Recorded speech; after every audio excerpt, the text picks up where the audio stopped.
Kata pakar politikal branding Prabowo Gibran beri bukti, bukan janji. Kalau yang tersurat kan memang diceritakan udahlah saya pengen kerja daripada kampanye gitu.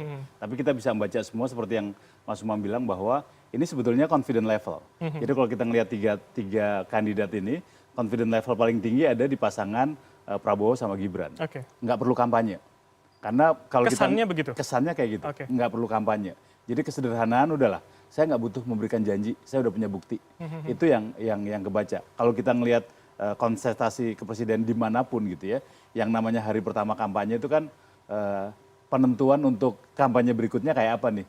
Nah dengan tidak memanfaatkan itu gitu ya, walaupun mereka punya kesempatan cuti, itu hampir semua kandidat lain pasti akan mengartikan oke, ini udah yakin menang nih, jadi nggak perlu kampanye lagi gitu.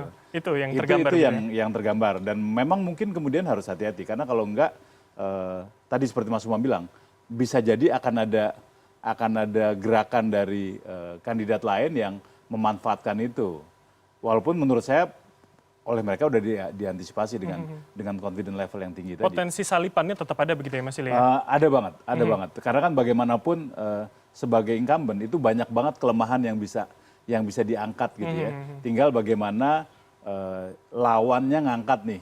Cuman memang kalau dalam kita ngelihat sebulan setelah pelantikan ini kan belum kelihatan gerakan dari dua kandidat lain selain Prabowo dan Gibran yang tohokannya itu membuat elektabilitasnya turun. Oke, itu belum ya? Belum. Jadi confidence level mereka tambah tinggi lah sekarang. Oke, baik.